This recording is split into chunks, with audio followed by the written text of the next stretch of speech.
Alright everyone, I've got something pretty cool this week. Now we all know that the pattern tool inside of Photoshop has suffered a tremendous amount of ridicule, and it's even gotten some people asking why it's even still in there. Well, after much experimentation, I have had a breakthrough and came up with a really cool technique in using the pattern maker. So what we're going to do is I've got some text here sitting on its own layer. I'm going to go ahead and duplicate, bring up my layers palette here. Go ahead and duplicate that layer. Just drag it down and make a duplicate of it. I'm going to turn off this one because I don't need it at the moment. And with that layer still active, the duplicate actually, we're going to go under Filter and go to Pattern Maker. Now it's going to tell me that my text needs to be rasterized, which is fine because we made a copy of it. So if I need to go ahead and change the text, I can certainly do that. But in this case, I'm just going to go ahead and render out the text, and it will bring up the big Pattern Maker window. Now the text is... Let's actually change the color of the text for the sake of visibility right now. Fill it with that blue color. And again, this is just for the sake of visibility. I'm going to change it back to white when we get back into here. Let's go back into the Pattern Maker. And there we see the text. Now, in order to begin, you have to draw a selection with the Marquee tool inside the Pattern Maker. So I'm just going to draw not a really centered, selection, just kind of encompassing the text in there, but just kind of making it offset just a tiny bit, just like that. Now, I want to make sure that I'm using the image size of the entire document. So I'm just going to click Use Image Size, and then I'm going to go ahead and click Generate. And you can see what happens. It's going to give me a really cool scattered effect here. And I can certainly hit Generate again and again until I get a formation that looks appealing to me. And I can actually go ahead down here and toggle through these, each one that I've created, if I saw one I liked back in earlier. So let's say I like this one right here. I'll just go ahead and hit OK. And I'm going to go back and go ahead and fill that with white because we filled it with blue for the sake of color. Actually, what I'm going to do is actually fill this with a gradient. So I'm going to lock the transparency of this layer.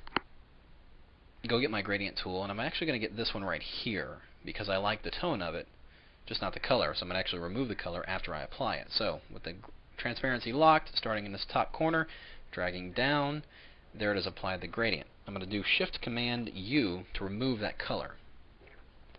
Then I'm going to change the blending mode of this layer to Overlay. And there you can see, look at that cool effect we're getting. And that was simply done using the Pattern Maker. Now I'm not quite done yet. I'm going to create a layer mask on this layer. And on that, I'm going to go back and get a regular gradient, just like that, going from black to transparent. And I'm going to start at the top, holding down the Shift key, just draw a gradient down, and then going down here to the bottom, drawing in from the bottom up, like that. Now I want to invert that. I want the inside area to be masked and the outside area to be visible. So on that layer mask, simply press Command-I, and that will invert it. I will turn on this text that we created originally, and there we have that.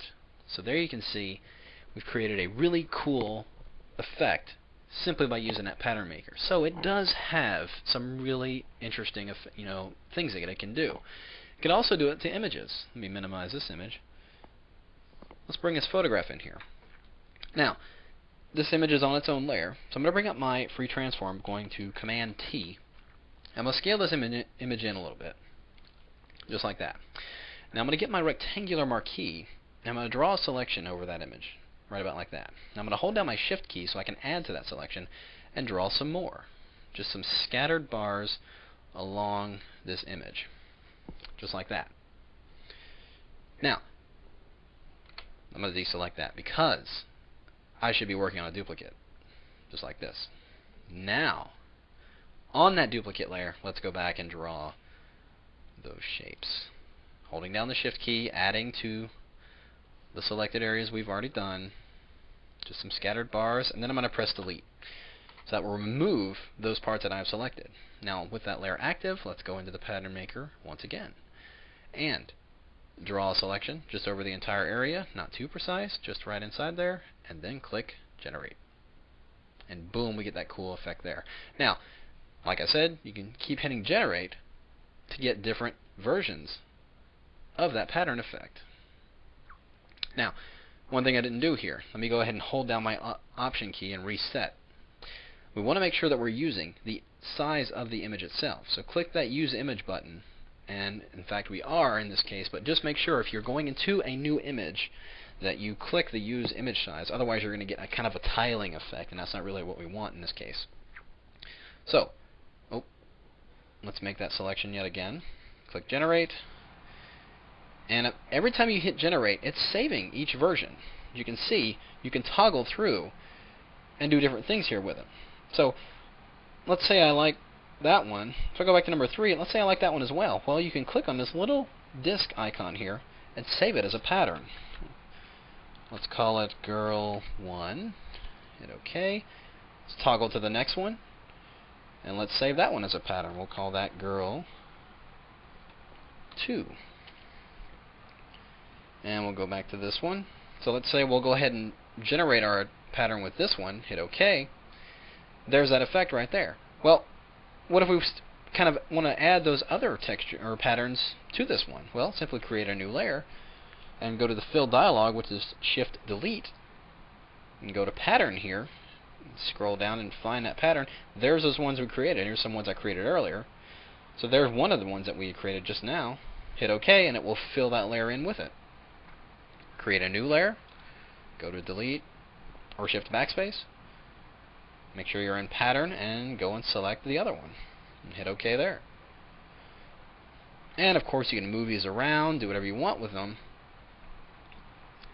and get all kinds of interesting effects. And if I fill my background layer with maybe a color, maybe that same blue color, if I change all the blending modes of each one of these pattern layers, it'll give me a really interesting background effect.